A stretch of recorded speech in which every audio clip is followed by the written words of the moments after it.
Magandang araw po mga busing.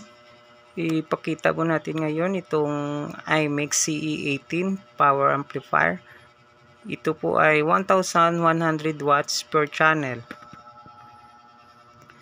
So, ang gagawin po natin ngayon dito is bubuksan natin tapos i-test po natin yung kanyang power transformer kung magkano po yung kanyang primary voltage. At saka bilangin po natin yung kung ilan po yung kanyang power transistor, ang kanyang capacitor. Actually, pangalawang video ko na po ito sa CE18 power amplifier. Kasi yung una, ipinakita ko lang yung kanyang loob pero hindi ko pinag-test yung kanyang mga voltahe. So, ngayon po, ibubuksan natin at pakita ko sa inyo kung ilang kanyang voltage, ilan ang kanyang power transistor, capacitor, at saka i-test din natin yung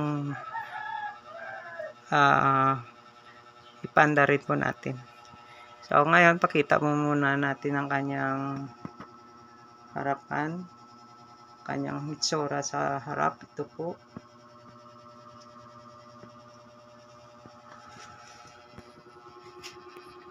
Ito yung kanyang itaas.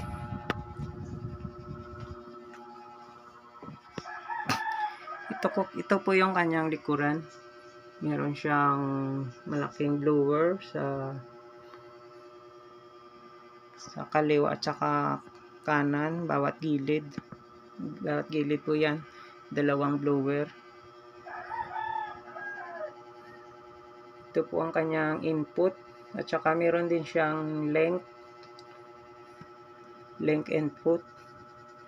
Yan, channel 1 tsaka channel 2 po yan. At saka meron siya mga switching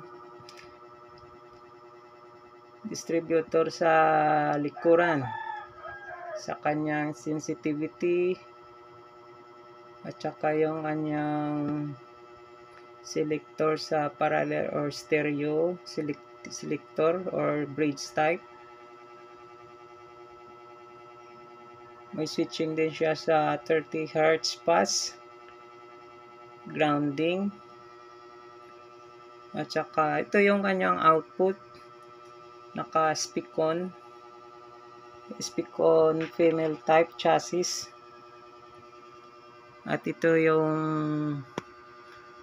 kung wala kang speak on dito, pwede kang mag tap dito sa speaker output niyan.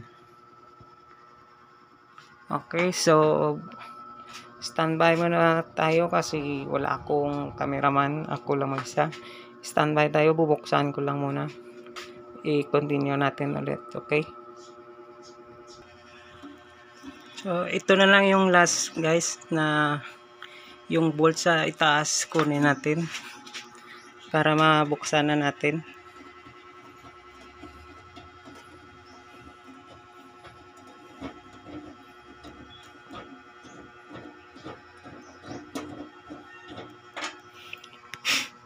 So, ito guys, nakuha na natin.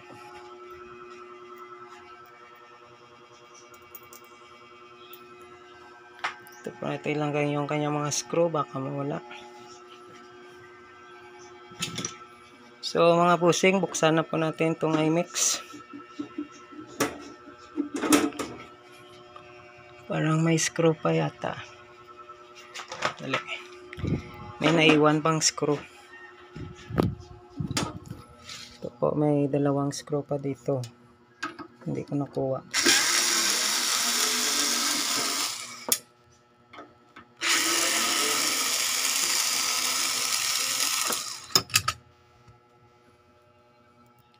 Ito na po, nakuha na po natin. So mga busing, buksan na po natin itong IMEX. Wow! Ang ganda ng loob.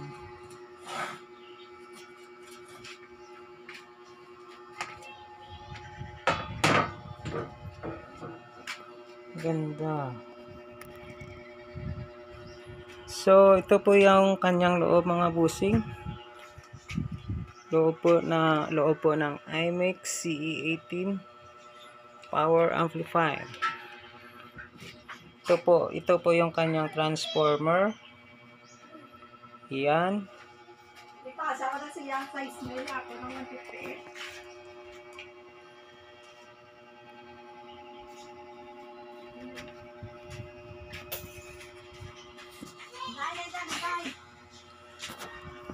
Ito po yung kanyang power mga kapasitor sa kanyang transformer board, power supply board. Ito po yung kanyang kapasitor. Bilangin po natin yung kanyang kapasitor.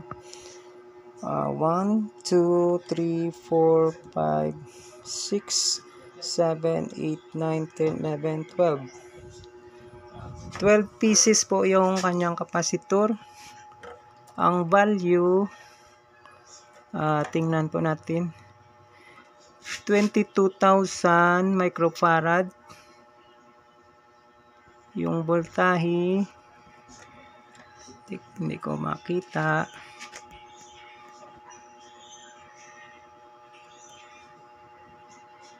₱63 volt.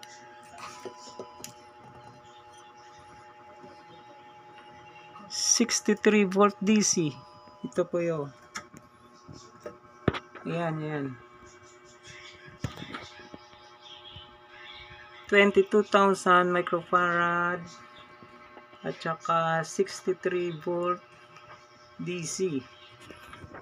Ayan po ang kanyang kapasitor.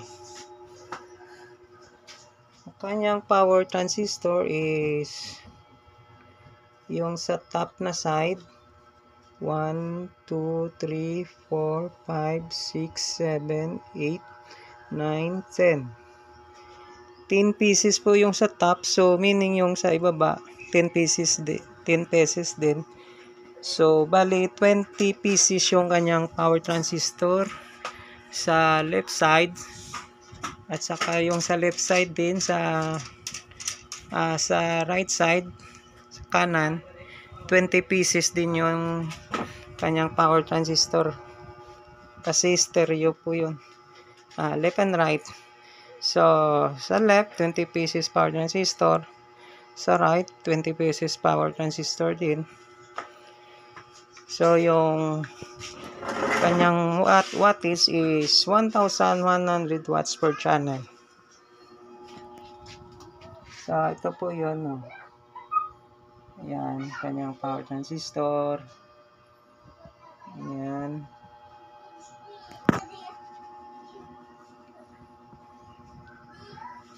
Ang kanyang power supply, so malaki po siya. Wala po kasi dito yung metros ko, so hindi ko sa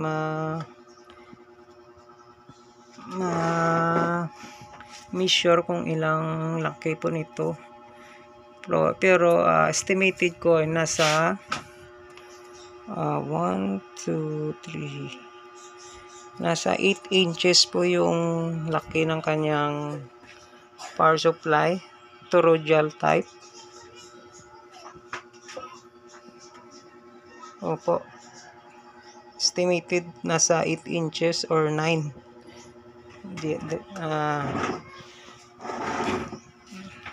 Sarang-sarang po yan. So ngayon ang gagawin ko is i-test naman yung kanyang power supply primary voltage, kung ilan yung voltahe pumapasok sa input ng power board. Okay, so kuha muna tayo ng tester.